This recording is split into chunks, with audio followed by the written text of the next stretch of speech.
Listen to the conversation between your friend and the rental agent and complete the list. First, you have some time to look at questions 1 to 7.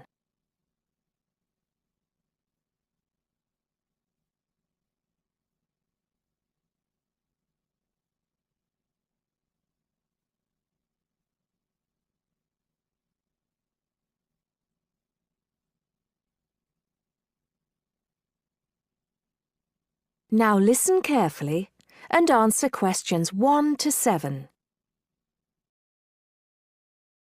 Hi, we've been looking over your listing of apartments for rent and we have a few questions about a couple of the apartments. Can you help us? Sure. Yep, this is our most recent listing. What would you like to know? Well, we were first wondering about the house on 3rd Street. We can see that it is furnished and rents for $135 a week, but can you tell us how many bedrooms it has? Let's see. In addition to the den, it has 3 bedrooms. The rental on 3rd Street has 3 bedrooms. So in the example, 3 bedrooms has been written down in the number of rooms column for 19 3rd Street. Now we shall begin. You should answer the questions as you listen, because you will not hear the recording a second time. Listen carefully and answer questions 1 to 6. Hi, we've been looking over your listing of apartments for rent and we have a few questions about a couple of the apartments. Can you help us? Sure. Yep, this is our most recent listing. What would you like to know? Well, we were first wondering about the house on 3rd Street. We can see that it is furnished and rents for $135 a week, but can you tell us how many bedrooms it has? Let's see. In addition to the den, it has 3 bedrooms. What about the one on Route 9N? It looks like it's big with a library and a deck, but it doesn't say how much it costs or anything else about it. Oh yes, Mrs. Gaylor's apartment. That one is actually only a 10-month rental and it is going for $156 per week. It's quite a nice place. She only rents for 10 months each year because of horse racing season. Then her relatives all come to stay, so tenants have to move out. It's a little bit inconvenient, but past tenants have really enjoyed their stay there. Oh, well, we need it for a full year. I guess that one is out. How about the rental on Browen Drive? How many rooms does that one have? As it says on the list, it has 2 bedrooms and a private kitchen and bath. But it's actually a very small place. That's why it's a bit cheaper. Oh. Well then, what about the one that has 3 large rooms? Who is renting that property? That one is a good deal. Mr. John Smith is renting it. But he's quite eccentric and he has a strict rule about no pets. How about cats? Nope, absolutely no pets. Well then, how about this studio apartment rented by Mr. Bo Jensen? How is that one? That ad is actually a bit deceptive. The studio apartment is the whole upper floor of an older house. It's actually very large and, at $45 a week, quite affordable. And it's near campus. I think I'd like to check that one out. Do you have a telephone number that we can call? It's not on the list? Oh, it isn't. Here it is. You should ring area code 518 and then 543-7790. Thanks. I think I'll call on that one first. Your friend decides that he would like to talk to Mr. Bo Jensen. Before you hear the rest of the talk, you have some time to look at questions 8 to 10.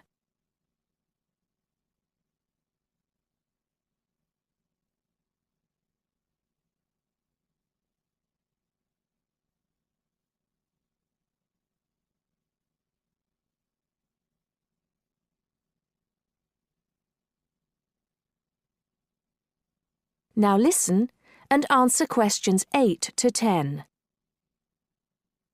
Hello? 1512, Route 9. Yes, is this Mr. Jensen? Yes, it is. Can I help you?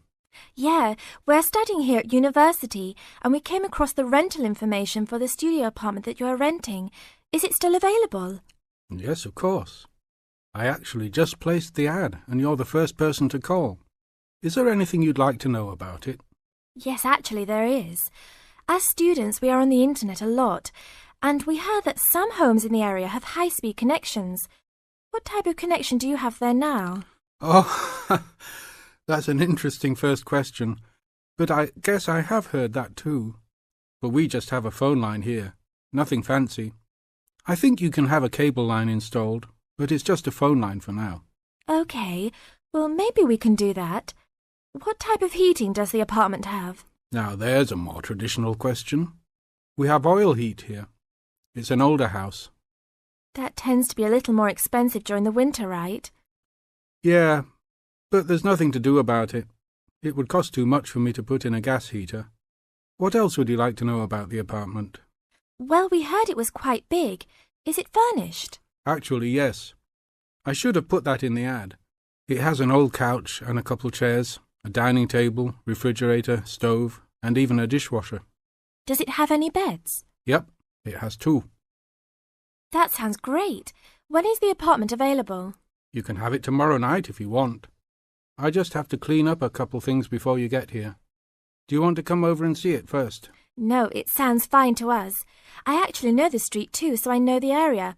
We'll take it. That is the end of part 1. You now have half a minute to check your answers.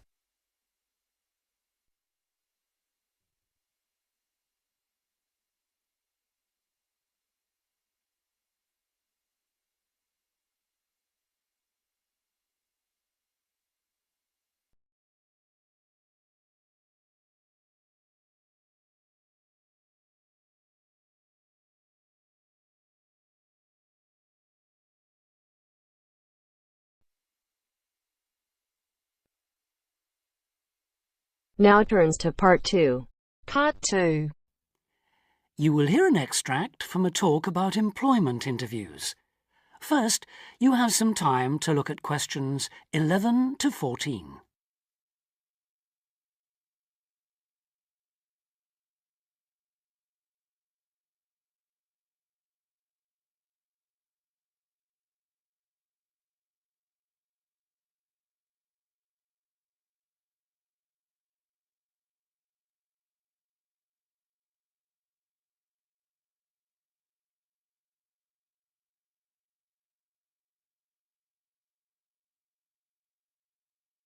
Now listen carefully and answer questions 11 to 14. Today I have with me Sandy Richardson of the local Workforce Center, and she'll be talking about that critical step towards the goal of employment, the interview. Sandy, what is an interview for, and what's the best way to approach it? A job interview is simply a meeting between you and a potential employer to discuss your qualifications and see if there is a fit. The employer wants to verify what they know about you and talk about your qualifications. If you have been called for an interview, you can assume that the employer is interested in you. The employer has a need that you may be able to meet, so it's your goal to identify that need and convince the employer that you're the one for the job. As everyone knows, interviews can be stressful, but when you're well prepared, there's no reason to panic. Preparation is the key to success in a job search, and you can begin by collecting together all the documents you may need for the interview, such as extra copies of your resume, lists of references, and letters of recommendation. You could also take some work samples, selecting from what you have designed, drawn, or written, for instance. And make sure you have a pen and pad of paper for taking notes. The next step is to find out about the post. The more you know about the job, the employer, and the industry, the better prepared you will be to target your qualifications. Always request a job description from the employer and research employer profiles at the Chamber of Commerce or local library. You could also try to network with people who work for the company or with employees of companies associated with it. The next step is to match your qualifications to the requirements of the job. A good approach is to write out your qualifications along with the job requirements. Think about some standard interview questions and how you might respond. Most questions are designed to find out more about you, your qualifications, or to test your reactions in a given situation. If you don't have any experience or skills in a required area, think about how you might compensate for those deficiencies. Before you hear the rest of the talk, you have some time to look at questions 15 to 20.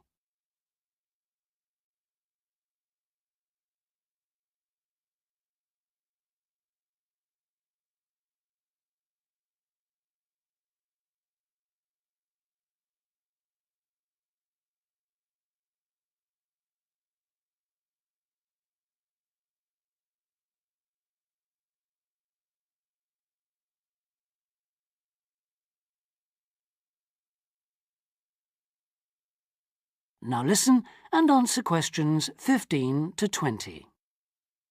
During an interview, it's important that you be yourself. Get a good night's sleep and plan your travel to be there in plenty of time so that you're not arriving out of breath with 30 seconds to spare. Don't, though, present yourself for the interview too early, 10 minutes at most. In the interview, listen carefully to each question asked. Take your time in responding and make sure your answers are positive. It's important to express a good attitude and show that you're willing to work, eager to learn, and are flexible. If you are unsure of a question, don't be afraid to ask for clarification. In fact, it's sometimes a good strategy to close a response with a question for the interviewer.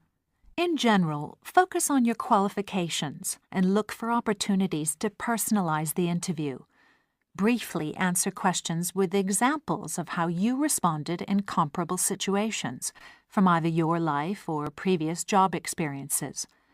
Something you should avoid are yes or no responses to questions, but don't dwell too long on non-job related topics. Use caution if you are questioned about your salary requirements. The best strategy is to avoid the question until you have been offered a job. Questions about salary asked before there is a job offer are usually screening questions that may eliminate you from consideration, so be warned. On the other hand, it isn't inappropriate to show your enthusiasm if your first impressions of the interview and of the employer are good ones. So, if the job sounds like what you are looking for, say so. Keep in mind that the interview is not over when you are asked if you have any questions. Come prepared to ask a couple of specific questions that again show your knowledge and interest in the job. Close the interview in the same friendly, positive manner in which you started. When the interview is over, leave promptly. Don't overstay your time. Think about the interview and learn from the experience. Evaluate the success and failures. The more you learn from the interview, the easier the next one will become. You'll become much more confident. To close, here are a few more tips. First, maintain good eye contact throughout the interview and be aware of nonverbal body language. Second, dress a step above what you would wear on the job. Go to the hairdressers, have a shave, etc. Remember that your appearance is a key indicator of whether you have the right attitude, so it can pay to give some thought to how you look. And finally, don't be a clock watcher. That is the end of part 2. You now have half a minute to check your answers.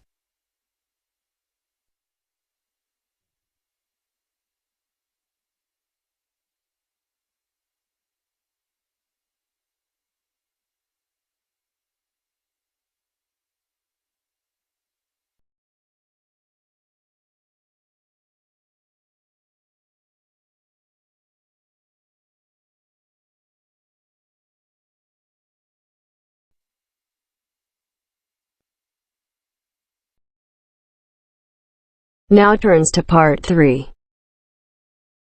Part 3. You are going to hear a conversation between an interviewer and a professor. First, you have some time to look at questions 21 to 26.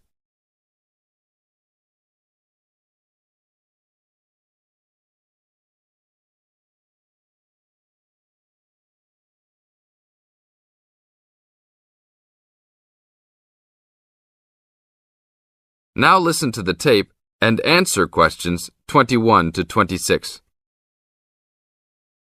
Today I'm here with Professor Nittick, who is our new university president. He has been a professor for 20 years and teaches many of the best classes on campus. I know many of you have had him as a teacher and know of his brilliance. Good morning, Professor Nittick. Thank you for stopping by the student station. Thank you for having me here. It is always great to get to meet many of the students who are involved with our school. I haven't been here since 2 years ago. Yes, I remember at that time you were still teaching every semester. 2 years later, you're only teaching every once in a while. But it seems like you are still always busy. The administration world is just as busy as the teaching world for you. How do you stay in touch with the university, even with the change in your everyday duties? I try to stay in touch with what is popular with the university students. I usually spend time with as many students as I can. They usually give me insight into what the new concerns and beliefs are for the new generation. On top of that, I try to be as youthful as I can. I consider myself to be youthful, at least for my age. So I always have a good time and try to stay young.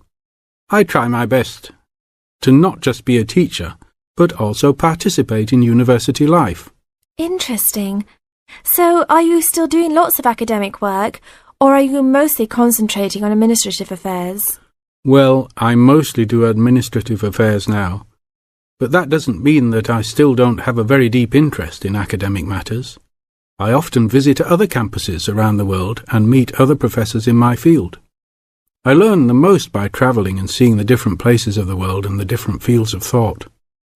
I even did a television programme last month in Manchester. Will you be on television any time soon then?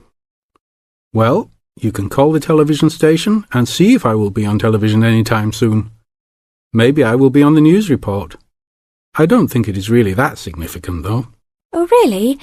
That sounds great. I will remember to look out for you. Let's move on. With all your busy travelling recently, how do you find time for your personal life? I try to keep my university life separate from my personal life.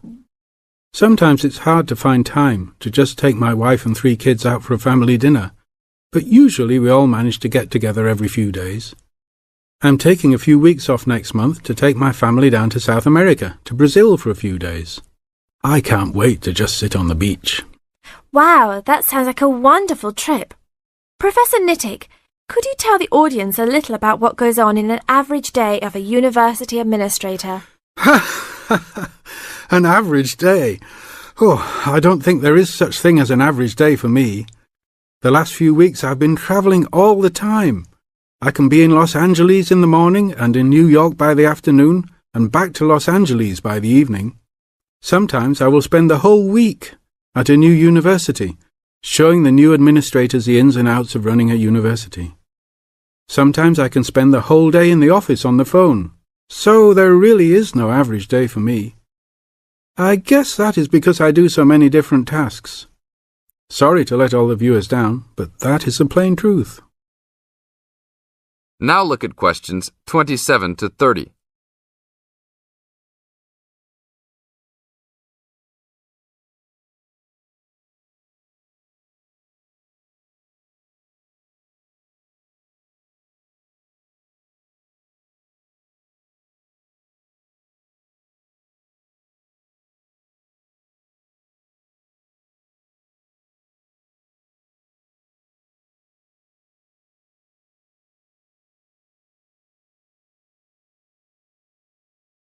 Now listen to the tape and answer questions 27 to 30.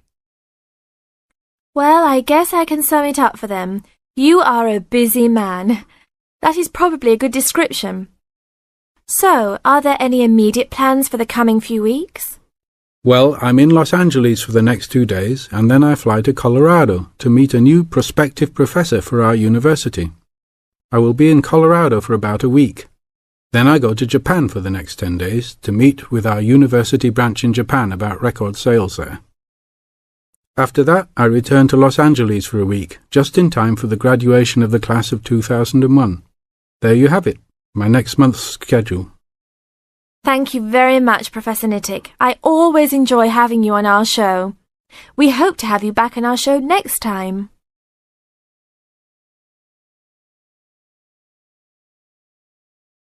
That is the end of part 3. You now have half a minute to check your answers.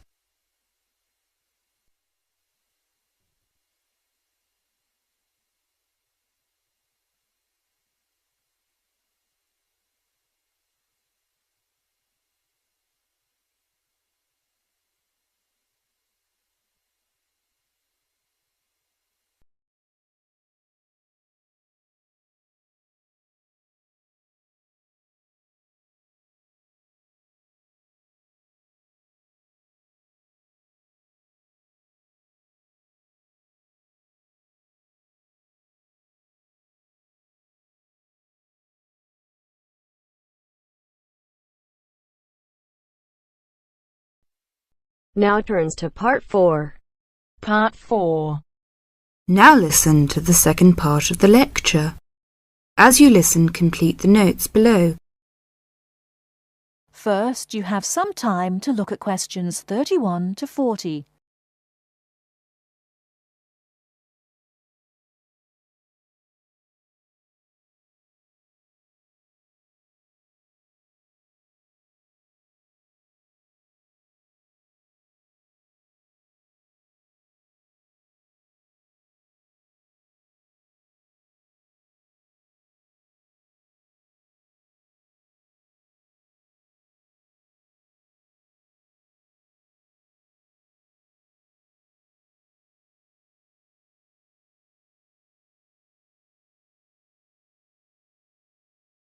Now listen carefully and answer questions 31 to 40.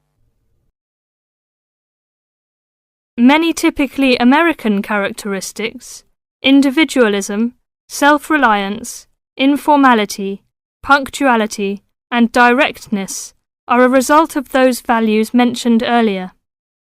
Other national traits could also be identified, however. 1. Americans cooperate. Although often competitive, Americans also have a good sense of teamwork and cooperate with others to achieve a goal. 2. Americans are friendly, but in their own way. In general, friendships among Americans tend to be shorter and more casual than friendships among people from other cultures. This has something to do with American mobility and the fact that Americans do not like to be dependent on other people.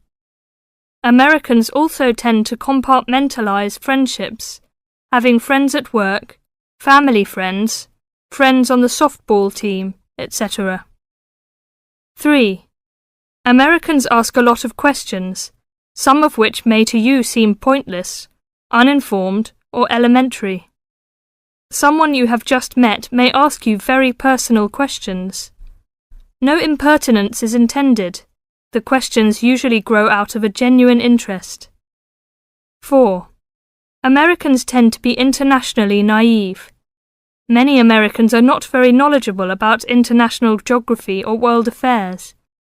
They may ask uninformed questions about current events and may display ignorance of world geography. Because the US is not surrounded by many other nations, some Americans tend to ignore the world. 5. Silence makes Americans nervous. Americans are not comfortable with silence. They would rather talk about the weather than deal with silence in a conversation. 6. Americans are open and usually eager to explain. If you do not understand certain behavior or want to know what makes Americans tick, do not hesitate to ask questions. Just as values and traits differ somewhat from one culture to another, so do the personal habits associated with good manners and courtesy.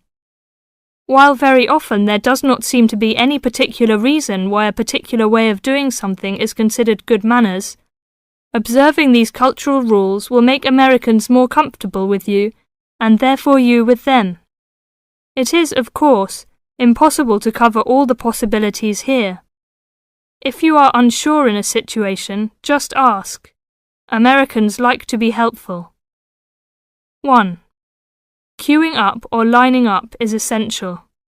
Courtesy requires that you do not push from behind, stand next to the person being helped, or cut into a line. If you should accidentally bump someone, you should say, "Excuse me." 2. Americans blow their noses into a tissue.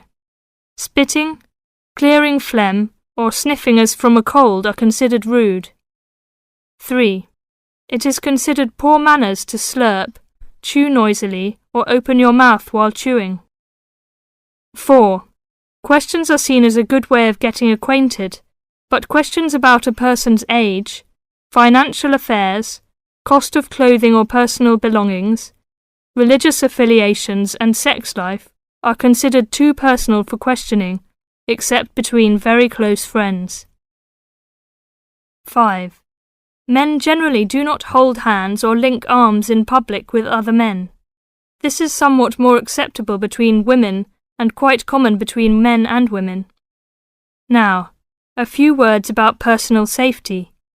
Unfortunately, in the US, one must be aware of crimes. It is wise to be especially careful until you are familiar with the community in which you live. Remember that good judgment and common sense can significantly reduce chances of having an unpleasant and perhaps harmful experience. Basic safety rules include the following. 1. Do not walk alone at night. 2. When you leave your room, apartment, or automobile, make sure that all doors are locked and all windows are secured. 3. Do not carry too much cash or wear jewellery of great value. 4. Never accept a ride from a stranger. Do not hitchhike and do not pick up hitchhikers. 5. Be careful of purses and wallets, especially in crowded metropolitan areas where there may be purse snatchers and pickpockets. 6. If a robber threatens you, at home or on the street, try not to resist unless you feel that your life is in danger and you must fight or run away. Give up your valuables as calmly as you can and observe as much as possible about the robber to tell the police when you report the crime. A final note. Keep an open mind. Don't judge what you see as right or wrong, but make it a challenge to try to understand the variety of American behaviours which you may observe. You certainly do not have to participate in something you disagree with, but you can try to understand it. This will help you build an attitude of intelligent and liberated respect for cultures, both your own and others. That is the end of part 4. You now have half a minute to check your answers.